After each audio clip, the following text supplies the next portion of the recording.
For most of the 20th century, there was a quiet consensus among scientists, rarely stated outright, but assumed almost everywhere. Dinosaurs were stupid, cold-blooded, reflexive, brains the size of walnuts rattling around in skulls built mostly for biting. The image stuck so firmly that it became cultural shorthand: bird-brained, lizard-brained, ways of saying not really thinking at all. That picture is, in large part, wrong. And the story of how scientists discovered just how wrong it was is one of the more quietly dramatic shifts in the history of paleontology. Some dinosaurs really were running on something close to instinct, but others, and this is the part that still unsettles researchers, appear to have possessed brains capable of problem-solving, social complexity, and sensory sophistication that rivals some of the smartest animals alive today. So which were they? And how do you even measure intelligence in an animal that has been extinct for 66 million years? That's the investigation ahead of us. The phrase two brains, a popular but inaccurate myth claiming some dinosaurs had a second brain near the hip, emerged from this era and persisted in textbooks for decades, despite being scientifically unsupported.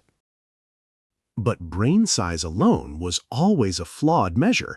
What matters more is brain size relative to body size, a ratio called the encephalization quotient, or EQ, along with the internal structure of the brain itself, which regions are enlarged, and what those regions actually do.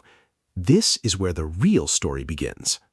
The tool that transformed this field is the endocast, a cast of the interior of the brain case, either naturally formed by sediment over millions of years or digitally reconstructed today using CT scanning. By measuring the volume and shape of these endocasts, paleoneurologists can estimate not just how large a dinosaur's brain was, but which regions, vision, smell, balance, motor control, were emphasized. And the results split dinosaurs into genuinely different categories. At one end, long-necked sauropods like apatosaurs, with brains proportionally tiny relative to their massive bodies, EQ values among the lowest of all dinosaurs. Their lives, built around enormous size and continuous low-effort browsing, simply didn't require the cognitive overhead that hunting or complex social behavior demands. At the other end, the theropods, and within that group, one family in particular stands out. But brain size alone was always a flawed measure. The dromaeosaurids, the family that includes Velociraptor and its relatives, consistently rank among the highest EQ values of any non-avian dinosaur, in research dating back to paleoneurologist James Hobson's foundational comparative work in the 1970s, and refined by later CT-based studies, including work by paleontologist Mark Norell and colleagues at the American Museum of Natural History. Their brains show enlarged forebrains and well-developed regions associated with vision and motor coordination, architecture consistent with animals that needed to track fast prey, judge distance precisely, and possibly coordinate with others. Personally, I find this one of the most striking facts in all of paleontology. Bird intelligence, which we admire today as something exceptional, didn't appear out of nowhere. The cognitive architecture was already being built tens of millions of years before the first true bird ever flew. If you're enjoying this expedition into how extinct minds actually worked, subscribe and join the next one. The discoveries ahead only get more remarkable. Then there's Tyrannosaurus rex, an animal whose reputation as a brute has been substantially revised by recent research, though not without controversy. T-Rex's olfactory bulbs were, relative to brain size, among the largest recorded for any theropod. A 2008 study by paleontologist Darla Zelenitsky and colleagues, published in Proceedings of the Royal Society B, found Tyrannosaur smell processing capability comparable, in relative terms, to a modern turkey vulture. And in 2006, paleontologist Kent Stevens demonstrated that T-Rex's binocular vision overlap exceeded that of a modern hawk. Precision predator eyesight, not the wide scanning gaze typically associated with less sophisticated animals. But the most contested claim came in 2023, when researcher Kai Kaspar and colleagues proposed, based on cerebral hemisphere size, that T-Rex's encephalization quotient might approach that of modern baboons. The pushback from other paleoneurologists was immediate and substantial. Critics argue that enlarged cerebral hemispheres don't automatically translate into primate-level cognition, and that the comparison may be overreaching given how different reptilian and mammalian brain architecture actually is. The debate remains unresolved, but the fact that serious scientists are even having this argument about an animal once caricatured as a mindless killing machine tells you how far the field has moved. But coordination isn't the same as cooperation, and bone beds don't prove pack hunting.